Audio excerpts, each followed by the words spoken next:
आप जाति कैसे पूछ सकते हैं? आप बताएं, जाति कैसे पूछ सकते हैं? आप पूछ के दिखाओ जाति को।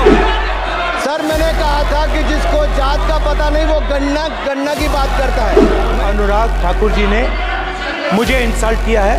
मैं लड़ाई लड़ रहा हूं, जितनी आपको गाली देनी है मैं आपसे कभी माफी नहीं मांगूंगा, मुझे आपकी माफी नहीं चाहिए। जब से ये सरकार आई है, रेल एक्सीडेंट्स और पेपर लीक में कंपटीशन चल रहा है कि कौन आगे जाएगा। मोदी जी नहीं रहे इसलिए तकलीफ परेशानी ज्यादा है। और उत्तर प्रदेश से जब से हारे हैं तब से कोई नमस्कार नहीं कर रहा है। तकलीफ वो है आपको। जो सबसे बड़ा सवाल है, जो पीड़ित परिवार के लोगों को जो हक और सम्मान,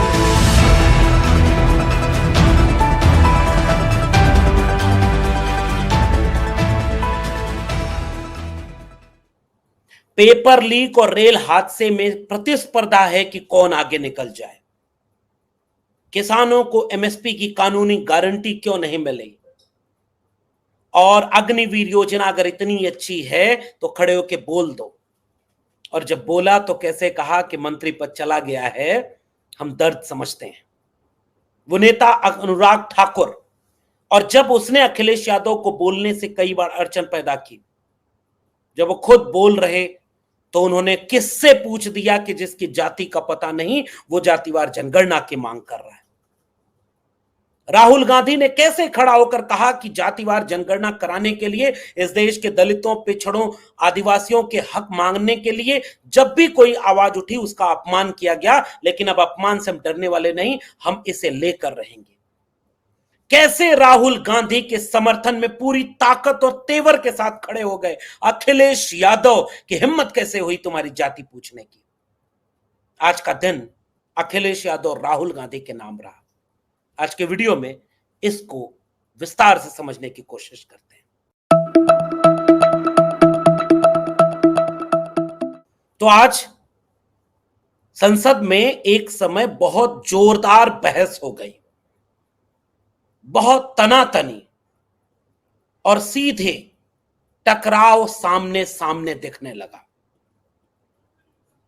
जब अनुराग ठाकुर अपना भाषण देते हुए राहुल गांधी के ऊपर व्यंग करते हैं परोक्ष रूप से कि जिनकी जाति का पता ही नहीं वो गणना की मांग कर रहे हैं, और उसके बाद विपक्ष ने तेवर दिखाया, और उस तेवर को यहां से समझें कि राहुल गांधी ने खड़े होकर यह कहा कि आप हमारा कितना भी मजाक उड़ा लें, अपमान कर लें, लेकिन जातिवार जनगणना के लिए हम सारा अपमान सहने को तैयार हैं।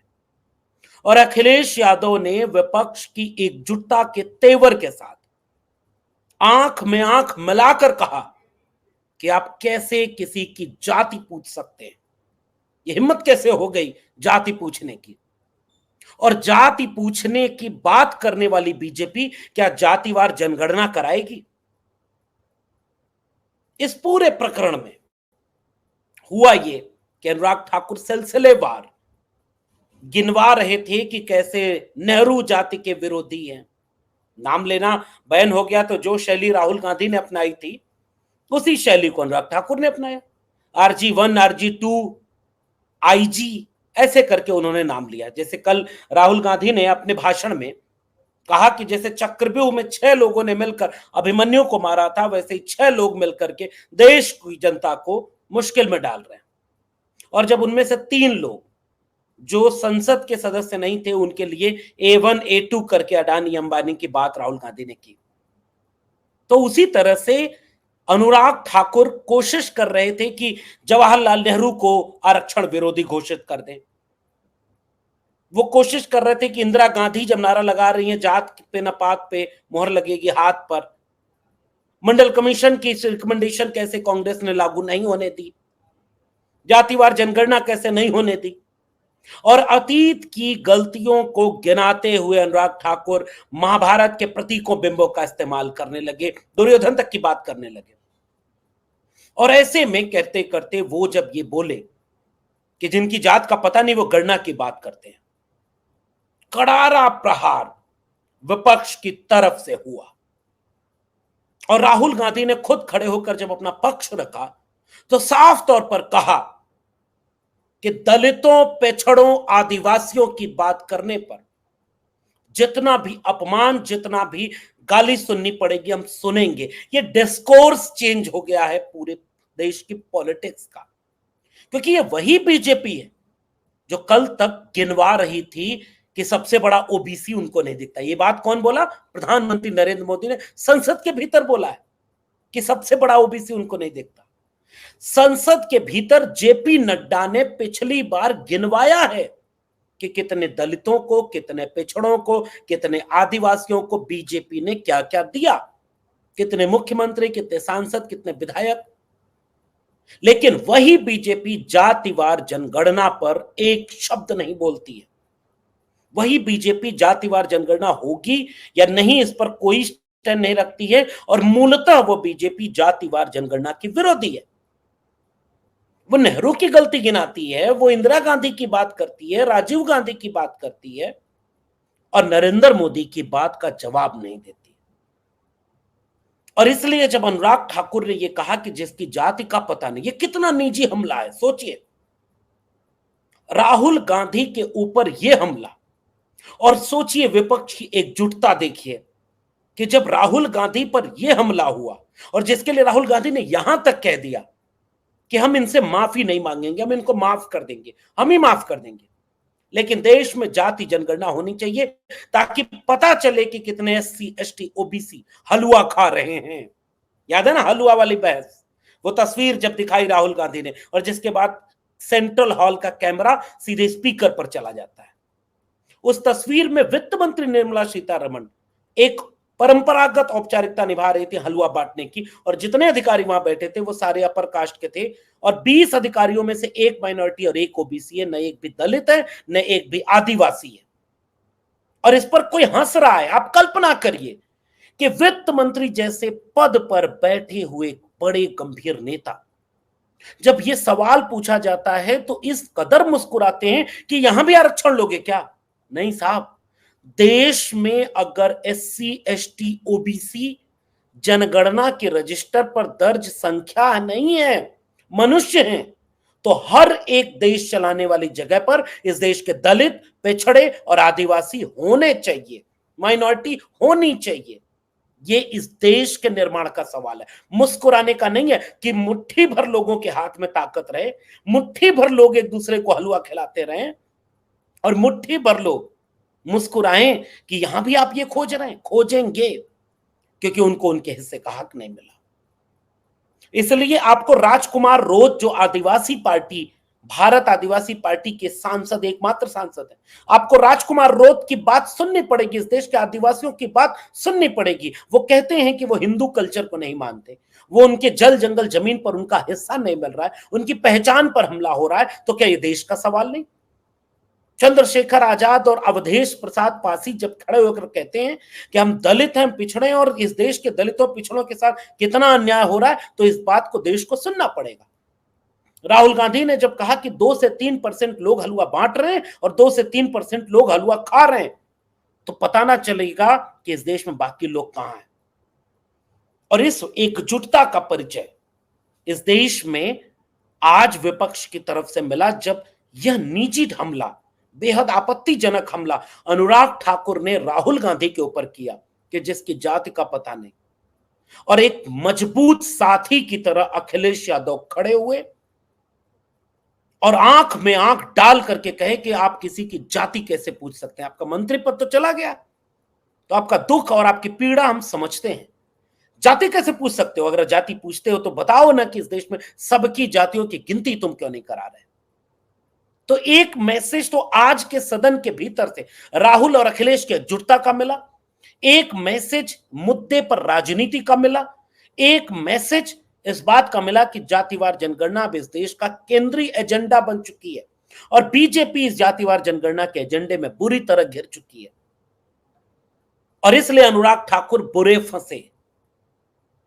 और वही अनुराग ठाकुर जब अखिलेश यादव भाषण दे रहे थे, अखिलेश यादव जब सवाल कर रहे थे, और जब वो अग्निवीर की बात करते हैं अखिलेश यादव, तो उस अग्निवीर की बात में अनुराग ठाकुर बार बार टिप्पणी करते हैं। आपने पूरा गौर किया, राहुल गांधी बोले, अखिलेश यादव बोले, विपक्ष के लोग जब भी बात करते हैं तो पूरा सत्ता पक्ष उन्हें बोलने नहीं देना चाहता। तो जब अखिलेश यादव ने एक एक चीज का सिलसिलेवार, कल का दिन राहुल गांधी का दिन था, आज का दिन अखिलेश यादव का दिन था।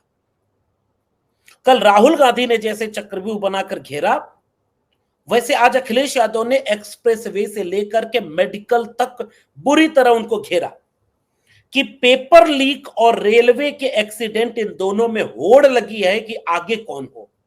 ये सरकार की विफलता है। अखिलेश यादव ने आगे कहा कि आपने कितने एम्स बनवाए, कितने एक्सप्रेसवे बनवाए और आधे अधूरे काम करते, कितना इन्वेस्टमेंट मिला, पैसा कहां मिला उत्तर प्रदेश को। उत्तर प्रदेश ने प्रधानमंत्री दिया, बाकी उत्तर प्रदेश को कुछ नहीं मिला। अग्निवीर, एमएसपी की कानूनी गारंटी, समाजवादी पार्टी मैनिफेस्टो जो बनाती है उस मैनिफेस्टो पर आज भी कायम है। वो एमएसपी की, किसानों को एमएसपी की कानूनी गारंटी का सवाल अखिलेश यादव ने अपने भाषण में उठाया।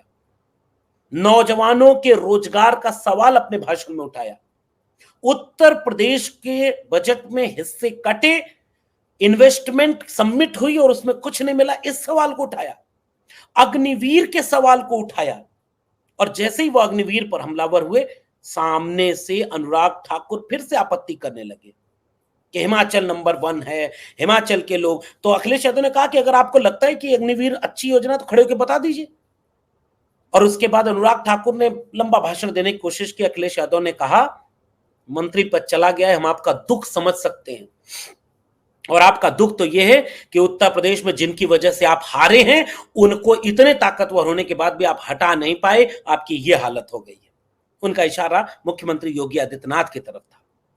पूरी बीजेपी अंदर खाने ये बात समझती है और मीडिया के गलियारों में इस बात की खुलेआम अब चर्चा होती है कि उत्तर प्रदेश में बीजेपी को बुरी तरह से हराने में उत्तर प्रदेश की जनता, अखिलेश राहुल का गठबंधन, मुद्दा और उसके बाद योगी आदित्यनाथ की भूमिका थी। जो लोग सोचते थे कि योगी आदित्यनाथ को हटा देंगे मुख्यमंत्री पद से ताकि नंबर 2 की कुर्सी सिक्योर हो जाए, अखिलेश यादव ने उस दुखती हुई नस पर हाथ रख दिया और उन्होंने कहा कि तुम्हारा दुख हम समझ सकते हैं, तुम्हारा मंत्री पद चला गया और तुम इतने ताकतवर बनते हो कि उनको हटा नहीं पाए जिनकी वजह से तुम हारे। अब तो नमस्ते भी बंद हो गई है। वीडियो देखा था आपने ना, नमस्ते भी बंद हो गई है। तो प्रतीकात्मक हमला है।